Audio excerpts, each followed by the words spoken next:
Qatar is one of the richest countries in the world, but its entire northern region feels abandoned. No people, no traffic, just vast, empty landscapes. But why is no one here? I traveled across northern Qatar to find out.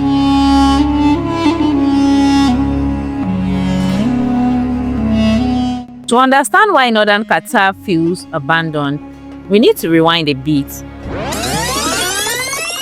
Back in the early 1900s, Qatar's economy thrived in pearl diving. Doha was already growing into a major trading hub, but everything changed in the 1930s when Japan introduced cultured pearls. Just like that, Qatar's biggest industry collapsed, and the people had to look for new ways to survive. Then, oil was discovered in 1939.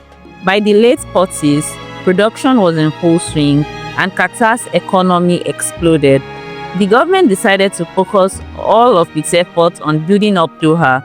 Better roads, hospitals, schools, businesses, and everything was happening there. That left northern Qatar, well, pretty much forgotten. The geography didn't help either. While the north has some coastal areas, it lacks the resources and infrastructure to support large populations. And let's be real, when you have world-class skyscrapers, universities, and high-paying jobs in Doha, why would people want to live anywhere else? So, the question is, why is no one in northern Qatar?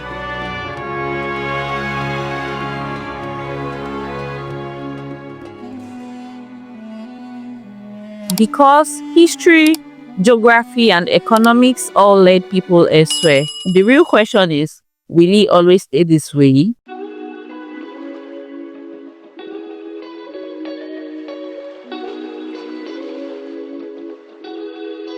My journey started in Zubarah, which was once a thriving trading hub in the 18th century.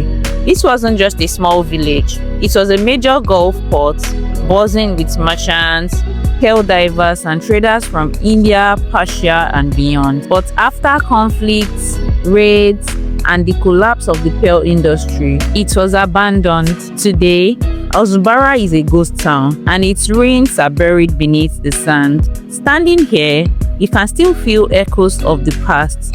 The Zubarah Fort, built in 1938, is the only structure standing strong.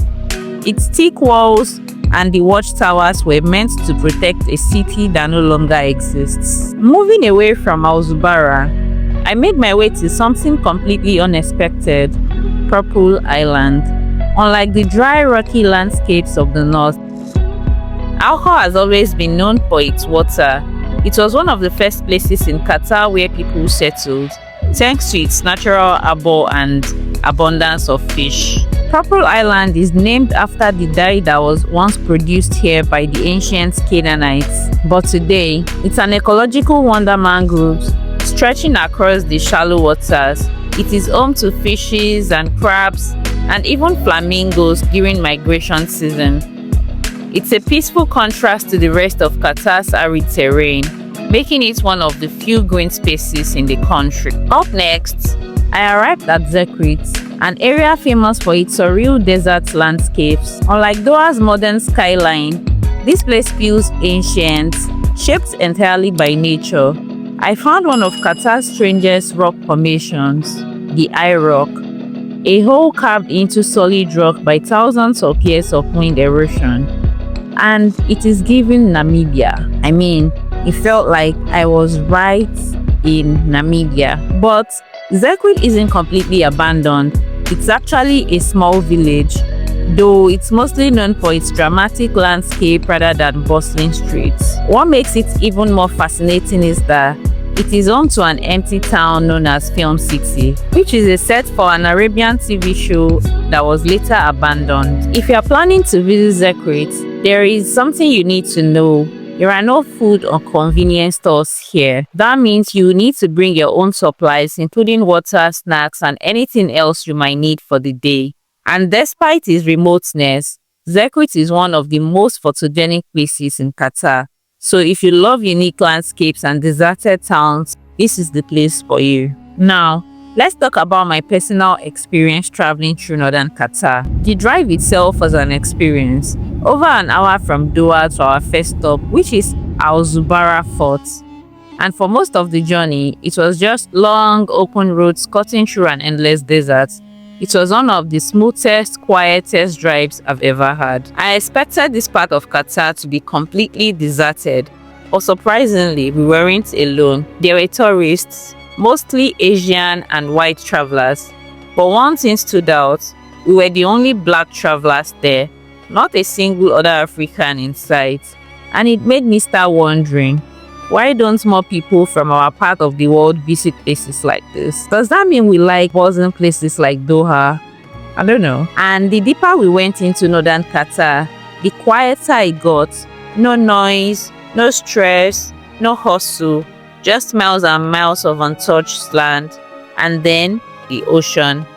Seeing the vast desert meet the sea was something else. It felt super surreal. But Northern Qatar isn't completely lifeless.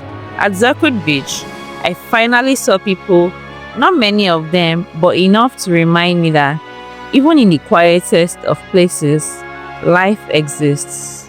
Now, thinking about the future of Northern Qatar, whether it would stay this way, with Qatar constantly evolving, would we see the North transform in the future? The government has hinted at developing new tourism projects, and with the country's rapid expansion, who knows what might happen in the next decade. This trip was unlike anything I have done before. No crowds, no chaos, just pure uninterrupted exploration. Northern Qatar might not be on every traveler's radar, but for those who love off the beaten path adventures, it's a must visit. So, would I do it again? Absolutely. Sometimes, the best experiences are in the places no one talks about. Would you explore a place like this? Let me know in the comments. And if you enjoyed this, don't forget to like and subscribe for more unique travel stories.